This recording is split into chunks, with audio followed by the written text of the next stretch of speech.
Ward 11ರ ಕಸ ತೆರವುಗೊಳಿಸಲು ಒತ್ತಾಯ.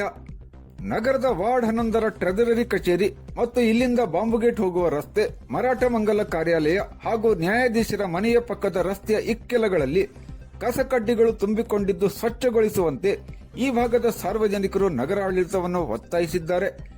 ಈಗಾಗಲೇ ಮುಂಗಾರು ಮಳೆ ಪ್ರಾರಂಭವಾಗುವ ಹಂತದಲ್ಲಿದ್ದು ಚರಂಡಿಗಳು ಸ್ವಚ್ಛತೆ ಇಲ್ಲದೆ ಕಸಕಡ್ಡಿಗಳಿಂದಲೇ ತುಂಬಿಕೊಂಡಿವೆ. ಇದರಿಂದ ಮಳೆಗಾಲದಲ್ಲಿ ಮಳೆಯ ನೀರು ಸರಾಗವಾಗಿ ಹರಿಯದೆ ಅಕ್ಕಪಕ್ಕದ ಮನೆಗಳಿಗೆ ನುಗ್ಗಿ ತೊಂದರೆ ಕೊಡುವ ಸಾಧ್ಯತೆಯೂ ಇದೆ.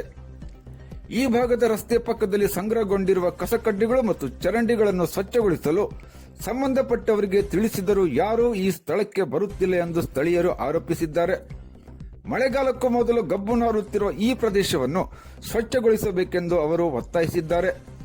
ವಾರ್ಡ್ 11ರ ನಗರಸಭಾ ಸದಸ್ಯರು ತಮ್ಮ ಜವಾಬ್ದಾರಿ ಅರಿತು ಈ ಭಾಗದಲ್ಲಿ ಸ್ವಚ್ಛತಾ ಕಾರ್ಯ ನಡೆಸಿಕೊಡಬೇಕಾಗಿದೆ. ಕಳೆದ ಒಂದು ವಾರದಲ್ಲಿ ಸ್ಥಳೀಯರು 4 ಬಾರಿ ಸ್ವಚ್ಛತೆ ನಡೆಯದಿರುವ ಕುರಿತು ಡಿಡಿಎಲ್ ನ್ಯೂಸ್ಗೆ ಮಾಹಿತಿ ನೀಡಿದ್ದರು. ಅಂತಿಮವಾಗಿ ಇಂದು ಸೋಮವಾರ ಸ್ಥಳಕ್ಕೆ ತೆರಳಿ ಪರಿಶೀಲನೆ ನಡೆಸಲಾಯಿತು.